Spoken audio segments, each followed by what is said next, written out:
마가복음 15장 33절로 39절 우리 다 같이 합독합니다. 제6시가 되매 온 땅에 어둠이 임하여 제9시까지 계속하더니 제9시에 예수께서 크게 소리 지르시되 엘리 엘리 라마 사박다니 하시니 이를 번역하면 나의 하나님 나의 하나님 어찌하여 나를 버리셨나이까 하는 뜻이라. 곁에 섰던 자 중 어떤 이들이 듣고 이르되 보라 엘리야를 부른다 하고 한 사람이 달려가서 해면에 신포도주를 적시어 갈대에 꿰어 이르되 가만히 두라 엘리야가 와서 그를 내려주나 보자 하더라. 예수께서 큰 소리를 지르시고 숨지시니라. 이에 성서 휘장이 위로부터 아래까지 찢어져 둘이 되니라. 예수를 향하여 섰던 백부장이 그렇게 숨지심을 보고 이르되 이 사람은 진실로 하나님의 아들이었도다 하더라. 아멘.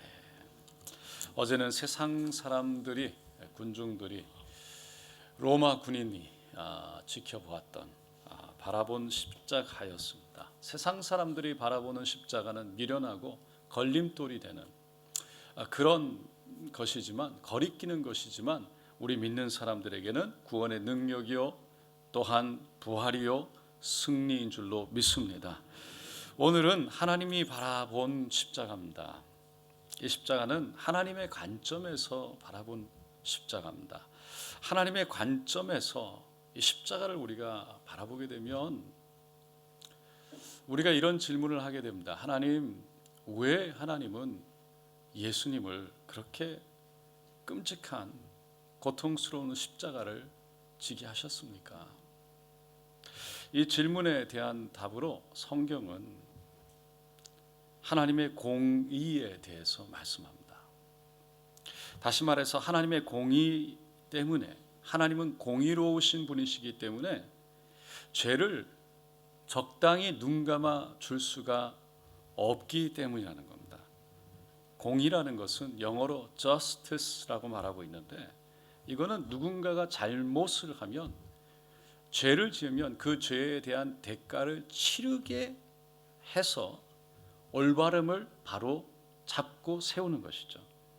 그래서 우리가 살아가는 이 세상이 공의로운 사회가 되기 위해서는 죄를 지은 사람에게 결국은 판사에 의해 법정에 서게 하고 판결을 받고 그 결과에 따라서 벌금을 내든지 때로는 감옥에 들어가게 합니다.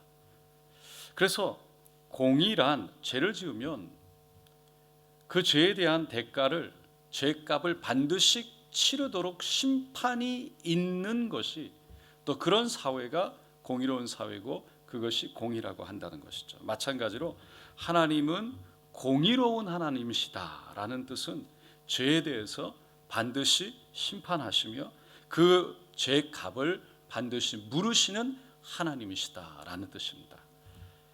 성경은 하나님을 이렇게 말하죠. 신명기 32장 4절에 그는 반석이시니 그가 하신 일이 완전하고 그의 모든 일이 정의롭고 진실하고 거짓이 없으신 하나님이시니 공의로우시고 바르시도다. 그리고 사무엘하 23장 3절에 이스라엘의 하나님이 말씀하시며 이스라엘의 반석이 내게 이르시기를 사람을 공의로 다스리는 자 하나님을 경외함으로 다스리는 자요. 그러니까 하나님은 공의로우실 뿐만 아니라 사람들을 그 공의로 다스리신다는 거예요. 그런데 사람들은 하나님을 공의로운 하나님보다는 사랑의 하나님을 더 기억합니다. 그래서 오해할 때가 있죠. 하나님은 절대 화를 내지 않으시는 분, 뭘 해도 다 괜찮다, 좋다라고 말씀하시는 분, 산타클로스와 같은 하나님, 우리에게 그냥 무조건 좋은 것 주시는, 그것은 사실 하나님을 정확하게 알지 못해서입니다. 구약 성경에 보면 나훔 선지자가 이런 말을 했어요. 야훼는 질투하시며 보복하시는 하나님이시라. 야훼는 보복하시며 진노하시되 자기를 거스르는 자에게 야훼는 보복하시며 자기를 대적하는 자에게 진노를 품으시며. 그래서 진노한다는 말은 화를 내고 분노한다는 거죠. 하나님의 진노에 대해서 구약 성경에 보면 무려 580번이나 언급되고 있어요. 근데 이 하나님의 진노를 잘못 이해하면 하나님도 사람들처럼 이 분노를 폭발적으로 이렇게 그냥 폭발시켜서 그냥 감정적으로 하는 하나님, 그렇게 오해할 수 있습니다. 막 자제력을 잃고 막 그냥 화를 내시는 분. 근데 하나님의 분노는 그런 분노가 아닙니다. 의로운 분노입니다. 죄 때문에. 이러한 분노를요, 신학적으로 법정적 분노라고 말해요. 그러니까 법정에서 심판관이 그 어떤 죄인에 대한 죄에 대해서 공의로움을 가지고 심판을 할 때 갖게 되는 분노를 말하는 거죠. 하나님이 진노하시는 것은 그래서 그분의 본성적으로 갖고 계신 거룩한 성품 때문이에요. 죄를 미워하시는 거죠. 그래서 죄를 그냥 눈 감아 줄 수가 없는 겁니다. 이러한 하나님의 공의는 구약 시대 때 하나님께 드려진 제사를 통해서 잘 나타납니다. 구약 시대에는 누군가가 죄를 지으면 그 죄를 용서받기 위해서 그 죄값으로 짐승의 생명을 희생해야만 했죠. 구약에서 짐승 잡는 제사법을 살펴보면 생각했던 것보다 훨씬 더 끔찍하고 좀 잔인해 보입니다. 레위기 1장 5절로 9절에 보면 그는 야훼 앞에서 그 수송아지를 잡을 것이요 아론의 자손 제사장들은 그 피를 가져다가 회막문 앞 제단 사방에 뿌릴 것이며 그는 또 그 번제물에 가죽을 벗기고 각을 뜰 것이요 제사장 아론의 자손들은 제단 위에 불을 붙이고 불 위에 나무를 벌려놓고 아론의 자손 제사장들은 그 뜬 각과 머리와 기름을 제단 위에 불 위에 있는 나무에 벌려 놓을 것이며 그 내장과 정강이를 물로 씻을 것이요 제사장은 그 전부를 제단 위에서 불살라 번제를 드릴지니 이는 화제라 야훼께 향기로운 냄새니라. 그러니까 희생 제물을 하나님 앞에 가져갈 때는 죽이는데 피를 뽑는 거예요. 먼저 가죽을 벗기고 각을 뜹니다. 동강 내는 거죠. 머리와 기름을 분리하고 내장을 끄집어내서 정강이 다 씻어내고 그 모든 것을 단 위에 올려서 그야말로 불태워 제가 되어 하나님께 올려드리는 거죠.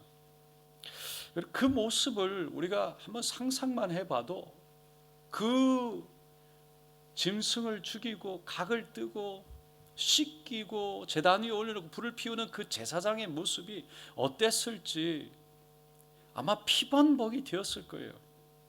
6월절에 이렇게 양을 잡아서 백성들의 죄를 대속했는데 양 한 마리만 잡는 것이 아니었습니다.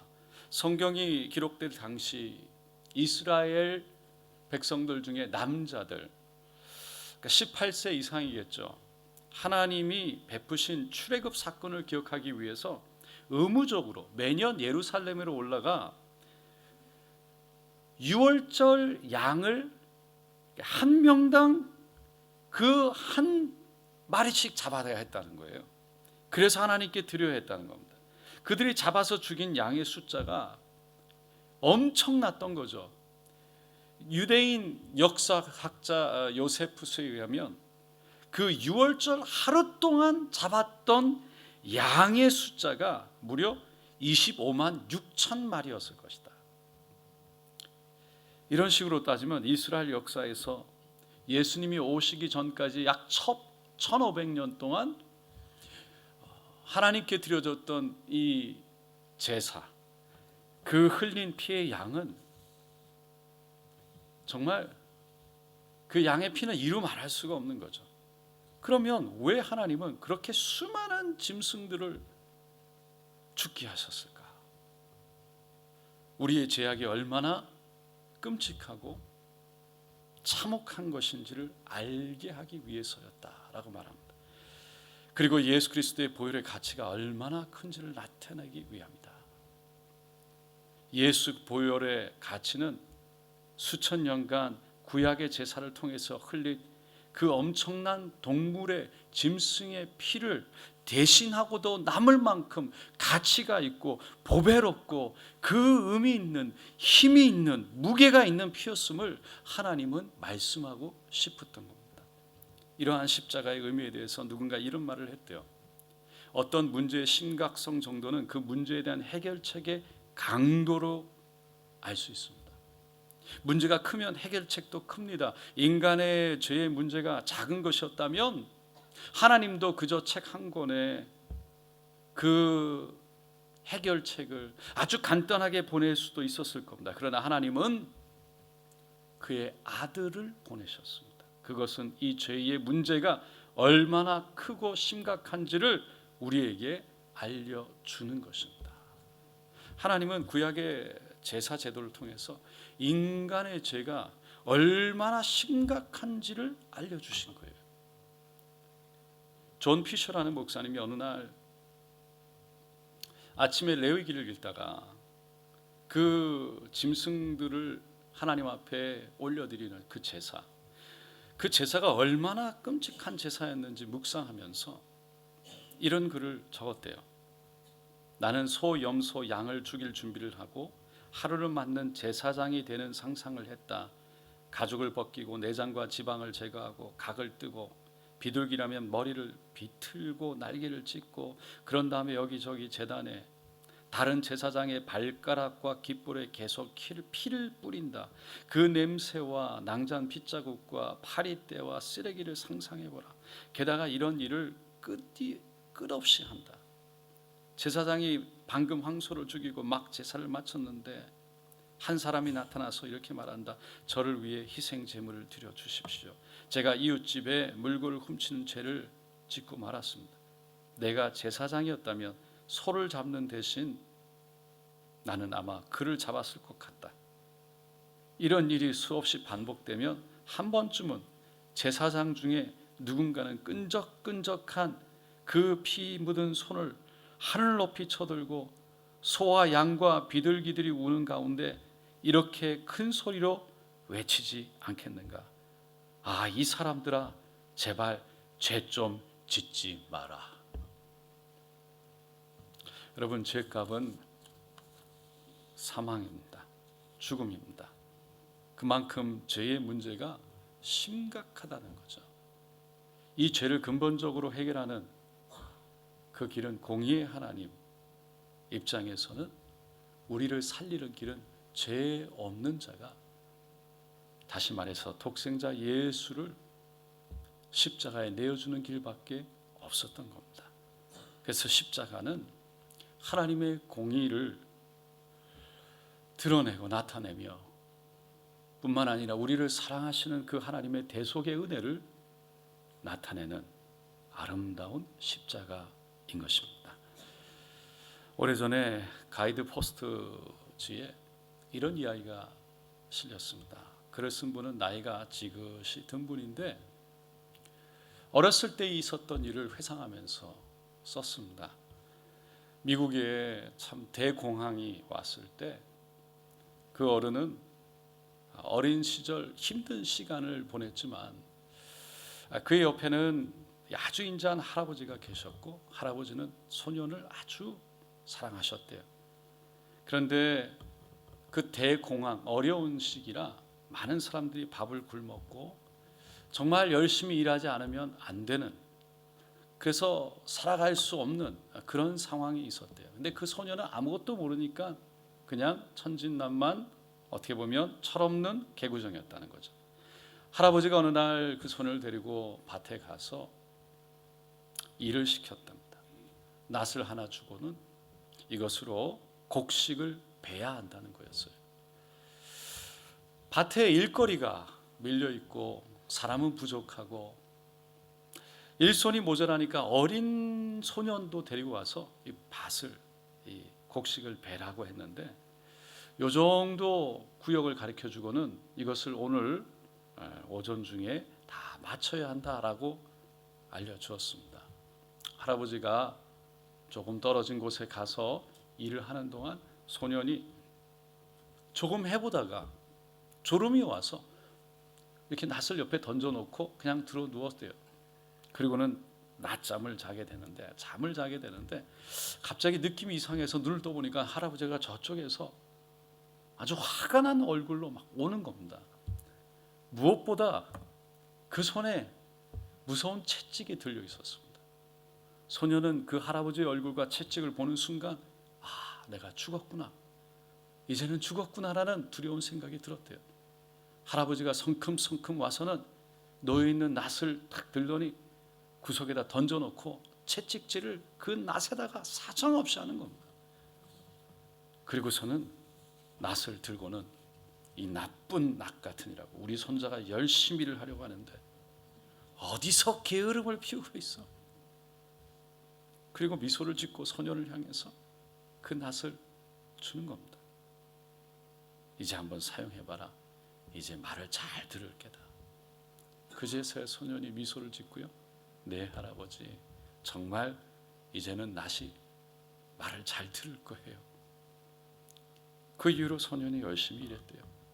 소년이 나중에 그 어린 시절을 회상하면서 어른이 되어서 그때 그 일을, 십자가의 대속이라는 것이, 대신 매를 맞는다는 것이, 대신 죽임을 당한다는 것이 바로 이런 것이구나 라고 깨달았다고 합니다. 여러분, 하나님은 공의로우신 분인 줄로 믿습니다. 그래서 죄를 대충 눈 감고 넘길 수가 없습니다. 공의로우시기 때문에 반드시 심판하시고 심판에 의해서 반드시 그 값을 물으십니다. 그러면 이 땅에 어느 누구도 살아남을 수가 없는 겁니다. 하나님은 그것도 아셨습니다. 그래서 그 심판의 자리에 자신의 아들을 세우신 겁니다. 그리고 하나님의 진노를 거기에 쏟아 부으셨습니다. 그래서 하나님의 공의와 하나님의 진노, 그리고 우리를 향한 하나님의 사랑이 바로 십자가에서 다 완성되어져서 우리는 용서받은 하나님의 은혜 입은 자녀 된 줄로 믿습니다. 오늘도 그 하나님의 사랑하심, 그 하나님의 공의 앞에 오늘도 가까이 나아가서 그 십자가 앞에서 그 사랑의 하나님, 용서의 하나님을 만나고 정말 거듭난 하나님의 축복, 그 은혜를 경험하는 저 여러분 되시기를 예수님의 이름으로 축원드립니다.